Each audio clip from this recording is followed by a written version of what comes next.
আসসালামু আলাইকুম viewers, welcome জানাচ্ছি আরো একটি ব্র্যান্ড নিউ ভিডিওতে। আর আজকের ভিডিওটা কিন্তু অনেক অনেক অনেক বেশি স্পেশাল হতে যাচ্ছে, কারণ আজকে আমরা আনবক্সিং এর পাশাপাশি কিন্তু দুইটা প্রোডাক্টের কম্প্যারিজন ভিডিও দেখবো। আমাদের হাতে আজকে আছে Xiaomi-র অন্যতম লেটেস্ট একটা device, Xiaomi Redmi Note 14 Pro Plus 5G, পাশাপাশি কিন্তু পোকোর একটা ডিভাইস, সেটা হচ্ছে Poco X6 Pro 5G। তো আজকে কিন্তু আমরা এই দুইটা প্রোডাক্টের কম্প্যারিজন দেখবো, পাশাপাশি স্পেসিফিকেশন দেখবো, এবং মোস্ট ইম্পর্টেন্টলি এই দুইটা প্রোডাক্টের প্রাইস দেখবো। প্রাইস অনুযায়ী আপনাকে কোন প্রোডাক্টটা বেটার সার্ভিস দিচ্ছে এগুলো নিয়ে কথা বলবো। তো অবশ্যই প্রোডাক্টটা নিতে হলে কি করতে হবে, বসুন্ধরা সিটির বেসমেন্ট 2 শপ নাম্বার 54 খান টেলিকমে আসতে হবে। এরকম অনেক ডিভাইস কিন্তু খান টেলিকমে অ্যাভেলেবল আছে, সেগুলো নিতে হলে তাদের ফেসবুক পেজ অথবা ওয়েবসাইট থেকে আপনারা নিতে পারেন। আমি ডিসক্রিপশনে সবকিছু দিয়ে দিব, সেখান থেকে আপনারা চেক আউট করতে পারেন। পাশাপাশি স্ক্রিনেও কিন্তু আমি নাম্বারটাও দিয়ে দিব। তো কথা না বাড়িয়ে সরাসরি আমরা আনবক্সিং এ চলে যাই। আপনাদেরকে দেখানো ট্রাই করি Poco X6 Proটা বেশি বেটার নাকি Note 14 Pro Plusটা বেশি বেটার। তো কথা বাড়াচ্ছি না, ভিডিও শুরু করবো এখনই। আর শুরু করার আগে আমাদের চ্যানেলটা এখনো যারা সাবস্ক্রাইব করেন নাই, সাবস্ক্রাইব করার পরে পাশে থাকা বেল আইকনটি বাজিয়ে দেবেন, যাতে করে এরকম ভিডিও আমরা রেগুলার আপনাদের জন্য আনতে পারি। আমরা কিন্তু ট্রাই করতেছি রেগুলার ভিডিও আনার এখন থেকে, তো অবশ্যই সাবস্ক্রাইব করে রাখবেন। তো ভিডিও শুরু করা যাক। সো ফাইনালি কিন্তু আমাদের সামনে দেখতে পাচ্ছেন Poco X6 Pro Plus এর গ্লোবাল বক্স, যেটা হচ্ছে ব্ল্যাক এন্ড ইয়েলো কালারের কম্বিনেশন, এবং Redmi Note 14 Pro Plus এর চাইনিজ বক্স, যেটা কিন্তু হোয়াইট এন্ড গোল্ডেন কালারের কম্বিনেশন। এখান থেকে আমরা যদি প্রথমে খুলি Redmi Note 14 Pro Plusটা, তাহলে কিন্তু দেখতে পারবো এখানে উপরে লেখা আছে Redmi লোগো, এবং পোকোটা যদি এখান থেকে আমরা খুলি তাহলে দেখতে পারবো এখানে দেওয়া আছে পোকোর লোগো। পোকোর উপরের পোর্শনটা যদি খুলি তাহলে কিন্তু সবার আগে দেখতে পারবো সিম ইজেক্টর পিন এখানে দেওয়া আছে, এবং ভিতরে কিন্তু দেওয়া আছে ডকুমেন্টেশন আর একটি কেস, যেই কেসটা কিন্তু হচ্ছে সিলিকন কেস। আমরা কিন্তু অলরেডি দেখেছি Xiaomi তাদের প্রত্যেকটা সিরিজের মধ্যে হচ্ছে ট্রান্সপারেন্টটা মোটামুটি বাদি দিয়ে দিয়েছে, এবং Redmi Note 14 Pro Plus এর ক্ষেত্রেও কিন্তু সেম। এখানে সিম ইজেক্টর ট্রেটা থাকার কথা, বাট এখানে মিসিং বিকজ অফ এটা আগে আনবক্সিং করা হয়েছিল, হয়তো পড়ে গেছে। এখানে ভিতরে কিন্তু আমরা ডকুমেন্টেশনের পাশাপাশি কিন্তু অ্যাজ ইউজুয়াল সেম এখানে কভার পেয়ে যাবো, যেই কভারটা কিন্তু আপনার হচ্ছে সিলিকন কেস। আমি যদি কভারের কোয়ালিটি দুইটার সাথে কম্পেয়ার করি তাহলে কিন্তু অবশ্যই Redmi Note 14 Pro Plus এর কভারটা কিন্তু আমার কাছে মোটামুটি ভালো লেগেছে। তাছাড়া ভিতরে কিন্তু আমরা দেখতে পারবো চার্জার আর কেবল। এখানে কিন্তু Redmi তে ব্যবহার করা আছে 90 ওয়াটের চার্জার এবং হচ্ছে USB type A to type C cable, এবং পোকোতে ব্যবহার করা আছে 67 ওয়াটের চার্জার, যেটা কিন্তু গত বছরের মোটামুটি ট্রেন্ডে চলেছে, সেটাই কিন্তু আমরা এখানে পাচ্ছি। পাশাপাশি কিন্তু পেয়ে যাচ্ছি USB type A to type C cable. এইবার যদি চলে আসি আমরা হচ্ছে ডিভাইসটাতে, দুইটা ফোনের পিছনে কিন্তু একদম টোটালি গ্লসি ফিনিশিং, দেখতে কিন্তু খুবই ভালো লাগতেছে। রেডমিটা কিন্তু হচ্ছে হালকা লাইট গ্রিন, এবং হচ্ছে পোকোটা কিন্তু হালকা গ্রেইশ টাইপের একটা কালার। তাছাড়া কিন্তু হচ্ছে দুইটা ফোনের পিছনে একদম স্কোয়ারি টাইপের ক্যামেরা ব্যবহার করা আছে, মানে চারকোনা ক্যামেরা ব্যবহার করা আছে। পিছনে কিন্তু দুইটারই কিন্তু আপনার ট্রিপল রেয়ার ক্যামেরা সেটআপ ব্যবহার করা আছে। এবং আমরা যদি এক্সাক্ট ডিজাইনের কথা বলি তাহলে কিন্তু রেডমিটা একটু বেশি অ্যাস্থেটিক লাগে, কারণ হচ্ছে এটা একটু ফ্ল্যাগশিপ ভাইব দেয়। এবং সামনে কিন্তু আমরা কার্ভ ডিসপ্লে পাচ্ছি হচ্ছে Redmi Note 14 Pro Plus এ, যেটা কিন্তু হচ্ছে যে কারোরই পছন্দ হওয়ার কথা। অনেকের পছন্দ হয় না, তারা কিন্তু পোকো দেখবেন, পোকোর মোটামুটি আমরা ফ্ল্যাট ডিসপ্লে সামনে পাচ্ছি। তো কথা না বাড়িয়ে আমরা সরাসরি এখন স্পেসিফিকেশনে মুভ করবো, এবং স্পেসিফিকেশন সহ সবকিছু এখন ডিটেইলসে দেখবো। সো দুইটা ফোনের যদি ইন্ডিয়ান ফিলের কথা বলতে চাই তাহলে কিন্তু 6.67 ইঞ্চি ডিসপ্লে কিন্তু দুইটা ফোনের মধ্যে ব্যবহার করা আছে, এবং Redmi Note 14 Pro Plus এ কিন্তু 210 গ্রামের ওয়েট, 8.7 মিলিমিটারের থিকনেস ব্যবহার করা আছে, যেখানে কিন্তু Poco X6 Pro তে আমরা পেয়ে যাচ্ছি আবার 8.3 মিলিমিটারের থিকনেস এবং হচ্ছে 190 গ্রামের ওয়েট। Note 14 Pro Plus টা কিন্তু হাতে নিলে বোঝা যায় আসলে দূর থেকে যে ফ্ল্যাগশিপ ক্যাটাগরির ফোন কিন্তু হাতে নিয়েছে। অন্যদিকে কিন্তু পোকোতে কিন্তু ওইরকম লেভেলের ক্রেজিনেস পাইনি, তবে ডিজাইনের দিক দিয়ে কিন্তু দুইটা ফোনই কিন্তু পিছনে গ্লসি ফিনিশিং দিক দিয়ে ঠিকঠাক আছে। বাটন এবং পোর্টসের কথা বলতে গেলে দুইটা ফোনের মধ্যে কিন্তু আমরা অলমোস্ট সেমই পাচ্ছিলাম। লেফট সাইডে কিন্তু ডুয়াল স্পিকারের মেইন স্পিকারটা अवेलेबल পেয়ে যাচ্ছিলাম, মাঝখানে কিন্তু USB টাইপ C পোর্ট, পাশাপাশি প্রাইমারি নয়েজ ক্যান্সেলেশন মাইক্রোফোন, পাশাপাশি কিন্তু এখানে সিম ইজেক্টর ট্রেটা পাচ্ছিলাম, যেখানে কিন্তু ডুয়াল ন্যানো সিম কার্ড ইউজ করতে পারবো। এক্সট্রা মেমোরি কার্ডের ইউজ করার অপশন নাই, লাগে না আসলে মেমোরি কার্ড, কারণ হচ্ছে 256 জিবি থেকে মোটামুটি স্টার্টেড দুইটা ফোনই। আমরা যদি আবার রাইট সাইডে চলে আসি তাহলে দুইটা ফোনেরই দেখতে পারবো পাওয়ার অন অফ বাটন আর ভলিউম আপ ডাউন বাটনটা কিন্তু ঠিকঠাক জায়গায় আছে, এবং যেহেতু সাইডে কোনো ফিঙ্গারপ্রিন্ট নাই সেক্ষেত্রে কিন্তু আমরা ইন ডিসপ্লে ফিঙ্গারপ্রিন্ট কিন্তু দুইটাতেই পাচ্ছি। দুইটা ফোনের ফিঙ্গারপ্রিন্টে কিন্তু ঠিকঠাক ভাবে কাজ করছিল, কিন্তু এখানে আবার একটা সুবিধা রেডমিতে আছে, সেটা হচ্ছে রেডমিতে কিন্তু আপনারা পাচ্ছেন IP68 এন্ড IP69K রেটিং, যার কারণে কিন্তু সরাসরি পানির মধ্যে ফোন ডিপ করলেও কোনো রকম প্রবলেম হবে না। পানির ছিটা ফোটা পড়ার পর ফিঙ্গারপ্রিন্ট কিন্তু ঠিকঠাক ভাবে কাজ করবে। তাছাড়া কিন্তু ওয়াটার রেজিস্ট্যান্স কিন্তু একদম প্রপার ভাবে ওয়ার্ক করতেছিল রেডমিটাতে, যেখানে কিন্তু পোকোতে আমরা পাচ্ছি IP54 এর রেটিং, যেটা কিন্তু শুধুমাত্র ধুলোবালি আর হচ্ছে আপনার হালকা পাতলা ছিটা ফোটা থেকে বাঁচাবে। এখন যদি আমরা লেফট সাইডে দেখি তাহলে কিন্তু দেখতে পারবো পুরোপুরি ফ্ল্যাট, কোনো রকম পোর্শন বাটন কিন্তু লেফট সাইডে নাই। এন্ড আপার সাইডে কিন্তু দুইটা ফোনের মধ্যে সেম আমরা IR blaster, secondary noise cancellation microphone এবং সেকেন্ডারি স্পিকারটা अवेलेबल পেয়ে যাবো। এবার যদি ডিসপ্লে স্পেক্স নিয়ে কথা বলি তাহলে কিন্তু দুইটার মধ্যে অলমোস্ট সিমিলার আমরা পাচ্ছিলাম। দুইটা ফোনের মধ্যে কিন্তু 6.67 ইঞ্চি ডিসপ্লে, পাশাপাশি কিন্তু 120 হার্জ এর রিফ্রেশ রেট সহ কিন্তু অ্যামোলেড ডিসপ্লে अवेलेबल পেয়ে যাচ্ছিলাম, যেটা কিন্তু দুইটা ফোনকে সাপোর্ট করে থাকে 68 বিলিয়ন কালার্স, পাশাপাশি HDR10+ এবং Dolby vision. Each and everything almost same. কিন্তু এখানে কিন্তু আপনার হচ্ছে ব্রাইটনেসের দিক দিয়ে রেডমি কিন্তু অনেকখানি আগে আছে, কারণ এখানে কিন্তু 1800 নিটসের পিক ব্রাইটনেস পাচ্ছি আমরা পোকোতে, যেখানে কিন্তু 3000 নিটসের ব্রাইটনেস দিচ্ছে আবার রেডমি।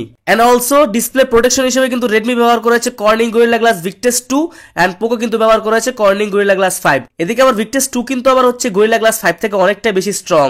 খাতা কলমের স্পেক্স বাদ দিয়ে যদি আমরা রিয়েল টাইম এক্সপিরিয়েন্সের কথা বলি, তাহলে কিন্তু দুইটা ফোনের মধ্যে কিন্তু ভিজিবিলিটি একদম চরম লেভেলের ভালো ছিল।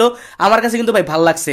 এখানে কিন্তু অনেকে মনে করতে পারে ভাই কার্ভ ডিসপ্লে রেডমিটা কিন্তু ভালো পাবেন, কিন্তু না, পোকোতে কিন্তু পুরোপুরি সিমেট্রিক্যাল একদম চিন এবং ব্রেজেল কিন্তু অনেক বেশি ন্যারো রেখেছে, যার কারণে কিন্তু আপনার হচ্ছে একটা রিয়েল টাইম এক্সপিরিয়েন্স কিন্তু আমরা এখান থেকে পাচ্ছিলাম। দুইটার মজা কিন্তু দুই রকম ভাই। আমরা কিন্তু যাদের মূলত হচ্ছে ফ্ল্যাট ডিসপ্লে পছন্দ, তারা কিন্তু হচ্ছে এই পোকোতে কিন্তু অনেক ভালোভাবে কন্টেন্ট ওয়াচিং করতে পারবেন। কিন্তু অনেকের কাছে আবার কিন্তু আবার হচ্ছে কার্ভ ডিসপ্লে পছন্দ, তারা কিন্তু অবশ্যই কার্ভে গিয়েও কিন্তু একটা ভালো রকমের এক্সপিরিয়েন্স পাবেন হচ্ছে রেডমি নোট 14 প্রো প্লাসে। দুইটা ফোনের মধ্যে কিন্তু এইচডিআর কন্টেন্ট খুব ভালোভাবে প্লে করতে পারতেছিল। দুইটা ফোনের মধ্যে ওয়াইড ওয়ান L1 সাপোর্ট করে থাকে, তো নেটফ্লিক্স সহ বিভিন্ন ওয়েবসাইট থেকে কোনো রকম এইচডিআর কন্টেন্ট ওয়াচ করলে কোনো রকম ল্যাগ দিবে না। আদারওয়াইজ কালার টালার কিন্তু মোটামুটি দুইটার মধ্যে সেম পাচ্ছিলাম। তো ডিসপ্লে নিয়ে আসলে দুইটার মধ্যে আমি যদি ডিফারেন্সিয়েট করতে যাই, তাহলে কিন্তু আসলে কোনো দিক দিয়ে কোনোটা কম না। দুইটা ফোনের মধ্যে কিন্তু আমরা ডুয়াল স্পিকার পাচ্ছিলাম, দুইটাই কিন্তু হাই রেজ অডিও স্পিকার। তো সরাসরি আপনারা শুনলেই বুঝতে পারবেন দুইটার সাউন্ড কেমন এবং কোনটা বেটার কোয়ালিটি।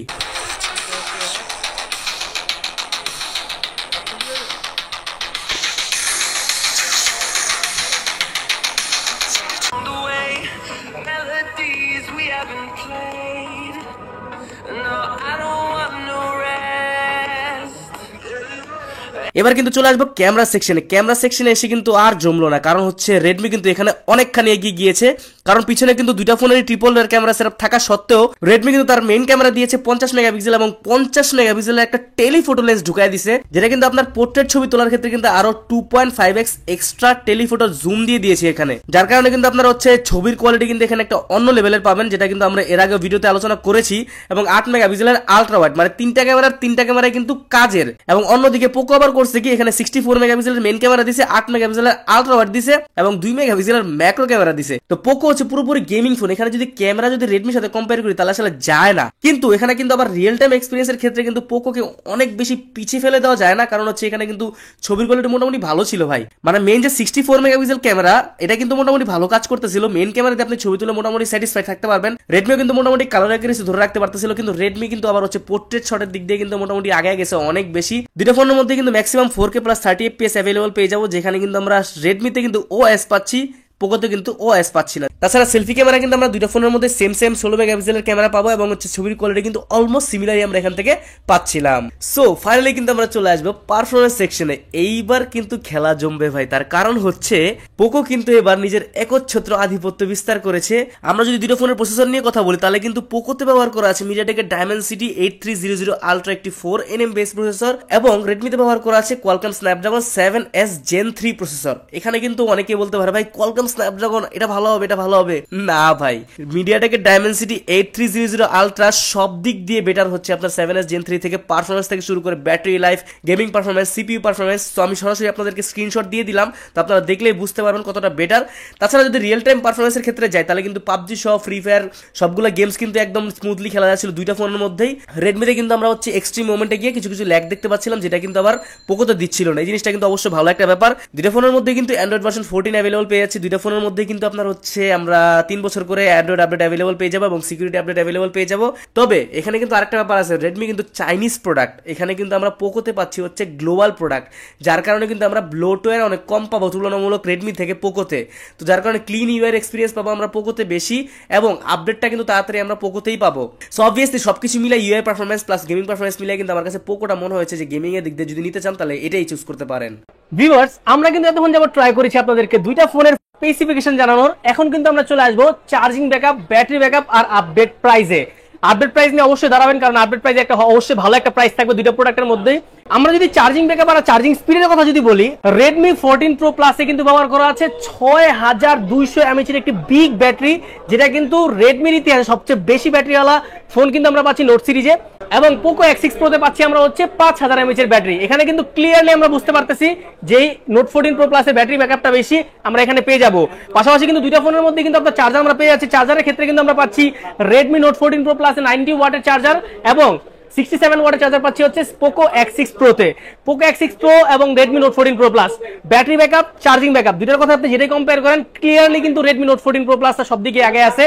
যদি বলেন চার্জিং ব্যাকআপ সেক্ষেত্রে আগে, যদি বলেন ব্যাটারি ব্যাকআপ সেক্ষেত্রে কিন্তু আগে আছে। আমরা যদি স্ক্রিন অন টাইমের কথা যদি বলি, টানা কিন্তু 7 থেকে 8 ঘন্টা Redmi Note 14 Pro Plus এ ব্যাকআপ আমরা পাবো মোটামুটি আপনার ইউজে। আর যদি আপনারা যদি হচ্ছে বলেন যে না ফোনটাতে আপনারা হালকা পাতলা ইউজ করবেন, রেগুলার ইউজে কিন্তু আপনারা এই ফোনটাতে পেয়ে যাবেন মোটামুটি 1.5 থেকে 2 দিনের ব্যাকআপ, যেটা কিন্তু আমার কাছে মনে হয় এই যাবৎকালে রেডমি সবচেয়ে বেশি ব্যাকআপ পাওয়া ফোন হচ্ছে Redmi Note 14 Pro Plus। এবং পোকো X6 Pro এর কথা যদি বলি, এখানে 5000 mAh এর ব্যাটারিতে আপনারা অ্যাজ ইউজুয়াল 4 থেকে 5 ঘন্টা স্ক্রিন অন টাইম পাবেন এবং একদিনের মতো আপনারা হচ্ছে ব্যাকআপ পেয়ে যাবেন আপনার চার্জিং ব্যাকআপ, যেটা রেগুলার ইউজেজে।